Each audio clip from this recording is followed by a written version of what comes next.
Somber new pictures from inside the U.S. Supreme Court right here. You can see the section of the bench directly in front of the late Justice's chair, draped with black wool, part of a tradition dating back nearly 150 years. On Friday, the Justice's body will lie in repose in the Supreme Court's Great Hall.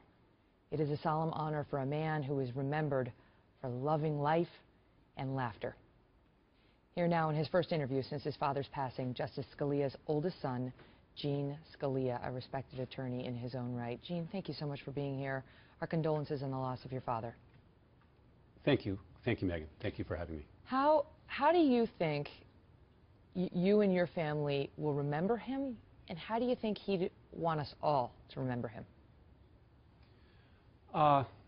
As I think you've heard others say, he had such a breadth of character. He was, at one and the same time, an extraordinarily intelligent person, obviously, but very funny. Loved opera on the one hand and hunting on the other. We certainly, in our family, the children and my mother, remember his humor, his warmth, his example. He was my father. This is the two of you. That's right. That's a picture of my law school graduation, and some in our family age more gracefully than others, but that's right. My graduation from law school, which was obviously a very important moment for me to have my father there with me. In terms of how others might remember him, you've had Senator Sessions and Judge Starr talk about his legacy as a judge, which is very important to our family. He had a very strong view of the role of the court, the role of the Constitution, the court's importance, but also its limited role. And hopefully that's a lesson that he will bequeath to the country. I hope you don't consider me selfish in saying that we like to think that part of his legacy is us. I'm one of 9 children, and he was very proud, as my mother is very proud, of their 36 grandchildren. He had a great sense of humor, and we talked a bit about, Ruth Bader Ginsburg and how much she loved him, even though they were so very different. They had sat on a lower court together, and she used to talk about how she would react when she read his dissents, which were just always so biting and awesome and strong and fun to read. And she'd talk about how, as annoyed as you might be about his zinging dissent, he's so utterly charming, so amusing, so sometimes outrageous, you can't help but say, I'm glad that he's my friend or he's my colleague. Do you think, knowing your dad as you did, do you think he'd be caring what others are saying about him? Do you think he'd be caring about the nasty press or any of these remarks we've gone through? I think he got used to that. Let me say, first of all, that what has really struck my family and me and meant so much is all the wonderful things that have been said about our father over the last few days, including by Justice Ginsburg, who was a very close friend among others. It's meant a great deal to us. What we've suffered is what everybody suffers eventually, losing a parent, but to have so many people saying so many wonderful things is a special blessing. We certainly appreciate that, and the prayers as well. In terms of what people are saying about his jurisprudence, like I said, he kind of got used to grief on that, and what he cared about was the opinions that he wrote and joined, and getting it right as a judge, and that's what mattered. And I don't mean to be disrespectful in saying that whether people agreed with him or not in the media or elsewhere wasn't really very important to him. Gene, I'll tell you a funny story before I let you go. I was a young reporter covering the Supreme Court, and I idealized him as a brilliant legal mind. We, of course, read all of his opinions and dissents when we were in law school. And I saw him at Chief Justice Rehnquist's funeral that I was covering for Fox News. And he was walking right over to me, and I thought, oh, my God, this is it. I'm actually going to meet him. Maybe he's seen my coverage. Maybe he knows me from Fox News. Maybe he's going to say that I get it, right? And he comes right up to me, and he says, Miss, would you please take a picture of me and this man right here? Here's my camera. Oh, wait, this isn't that moment at all. But you were the lucky one, his son, and yourself, a brilliant lawyer. And in fact, people say that Gene may even be smarter than Antonin Scalia was, which is saying something. Thank you for spending the time with us tonight. Thank you. Thank you, Megan. All the best to you and your family. See that? I mean, think about that. Think about that Ginsburg-Scalia relationship and what message that could send to our country. Look how they did it. Because Scalia used to say, if you can't get along with a colleague, despite the fact that you have these deep disagreements, get another job. And, you know, you could take that, you could extrapolate that to a lot of country today. Good for them. A true public servant. Come on! Oh, hang on, I'll fix it. Oh my God, is he dead? I think he might be dead. Oh, did you hear that? Noah Wiley here thinks he might be dead. Step aside, Junior. No, he's just knocked out. Damn, I drove all the way out here. I had to cancel another appointment. I never like to be too far away from Mike Wallace.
Good morning, folks. This is Dr. William Mount.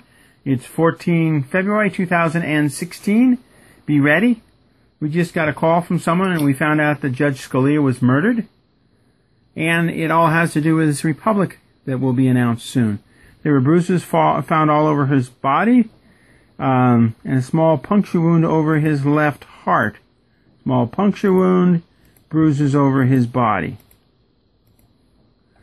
An assassination attempt on Judge Roberts, the Chief Justice, was stopped in progress as well. These are the two judges that pushed for the Republic, the return of the Republic. Nassar, remember that bill that was supposed to be initiated when George Bush Jr. took office? Well, we think there's an announcement to be made soon. There may actually be two governments of the United States. They will announce a new Treasury note. The next day, the prosperity packages will be released. We were told this was going to happen months ago. In fact, we were told this was going to happen in 2001. So this has been ongoing for 15 years. We'll then be able to exchange our Federal Reserve notes for the Treasury notes. The Republic will be restored. Obama moves to Saudi Arabia permanently, yada, yada, yada. Okay, we've all heard that before. So what evidence do we have about Justice Scalia? U.S. Supreme Court Justice Antonin Scalia found dead in a West Texas ranch. We know he was found dead. We know they removed the body. Scalia's death was ruled a heart attack. Yeah, puncture wound over the heart. It was a frozen bullet with a poison in it. He died instantly. The official cause of death was a heart attack. Yeah. They fired a specific gun that's kept frozen. They fired this specific bullet. It's a small, tiny little icicle that goes right into his heart. The CIA talked about it in COINTELPRO. Remember that? No autopsy order for late Justice Scalia, despite Texas state law. The other thing is, he's to be cremated so the evidence disappears. Now, this is supposed to be issued. The Treasury note. only it's going to say little u, little s of America. See, by 1864 they were already incorporated, and it became official in the 1871 Organic Act. Sorry, this is a tough one to do. We also just got evidence. Wells Fargo insider who claims to be a teller, he said that the banks are training their staff to deal with imminent emergency scenario. The insider reports, I am a teller at Wells Fargo here in the U.S., which is where the monetary exchanges will occur. They started training us today for a bank holiday. They didn't mention the word bank holiday, but they did train us for an emergency scenario. They told us it's just a drill. We've been working here for 3 years. We never had a drill before. They said that during an emergency, they would close the doors and only allow in 3 people at a time inside the branch. Also, my branch manager said we would have armed guards during the emergency. The last thing they mentioned is that they won't store a lot of cash in the vault since it will be a safety issue. Apparently, we're going to have 2 governments. Credit cards and debt cards will not work. ATMs will not work. Banks will be closed, so you cannot even enter your own safe deposit box. Be careful. What's in your safe deposit box belongs to them. Have enough cash for a month. Talking about making payments on your debts during that time, but rather only using cash to get food, fuel to live. Could you make it for a month without access to a financial tools or bank cash? That's what the teller's saying. 1 month. Do you have spare food in the house? If the stores stop taking credit cards and the credit cards don't work, how will you eat if the only thing that remains is cash? These are legitimate questions. It would be wise to be prepared. Let's see. Super Reports call for corporate head to verify these claims. They said no comment. Interpretation, if taken, they would have to lock the banks and only allow 3 customers at a time. So this person called, it's JM, her name's up there. Apparently there may be 2 governments working at the same time, the Republic and the corporate government, and they will be at war with each other. So we will have about a month of fighting. Pray that the corporate geeks are lose and Obama is evicted from the United States along with all his buddies in Congress. So there you have it. A direct contact from Wells Fargo, which is where the monetary exchange will occur. The verification that we may have 2 governments operating at the same time. And the verification that Judge Scalia was beaten and has a small pinhole over his heart. In other words, he was killed and they tried to kill Roberts. Pray that the Republic of the United States is restored. God has returned to this republic. All we need is 20,000 people praying that. There was a test done, and we need 1% of the population of the United States. That's 20,000. So pass this video out to everybody and pray that these evil people in the U.S. corporation are stopped. Come of March, very soon. We'll find out. That meteor is going to come awful close to Earth. We'll find out what happens. Coming to you live, Dr. William B. Mount, Title 40 Intel. We're giving it to you as I was told on the phone. Thank you very much, folks. You have a wonderful Valentine's Day, and pray for that the Republic is restored. And make sure you have a month of everything on hand. We've been talking about food, water, toilet paper, ammunition, heat, and a way to communicate with your neighbors. So what that means is you go to the video, be ready, and watch it again. Just watch the video. Be ready. Thank you very much. God bless and good night.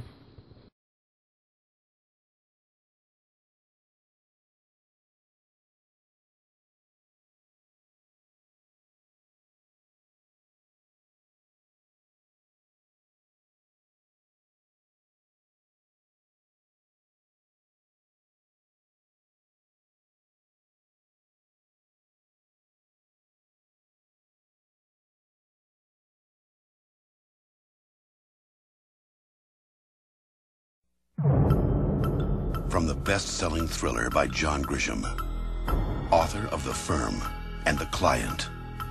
From Alan J. Pakula, director of All the President's Men and Presumed Innocent.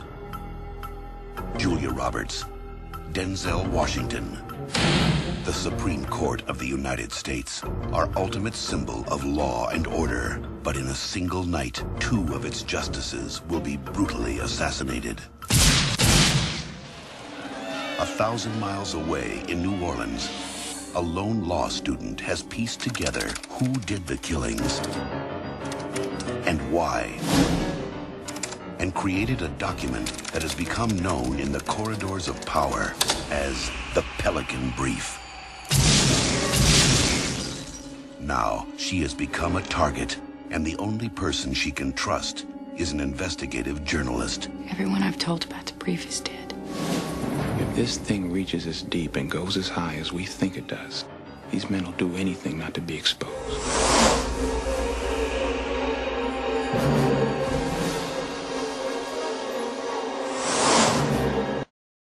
Julia Roberts, Denzel Washington, the Pelican Brief.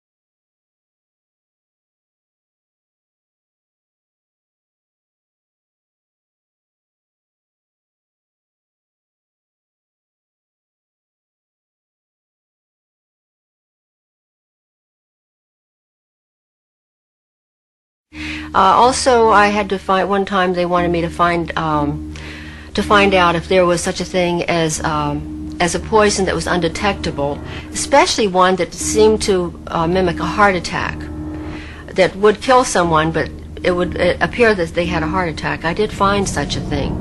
Does this pistol work?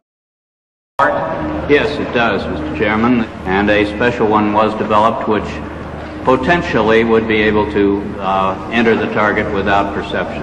The poison was frozen into some sort of dart, and then it was shot at very high speed into the person, so when it reached the person it would melt inside them, and the only thing would be like one little tiny red dot on their body, which was hard to detect. There wouldn't be a needle left or anything like that in the person. But also the toxin itself would not appear in the autopsy?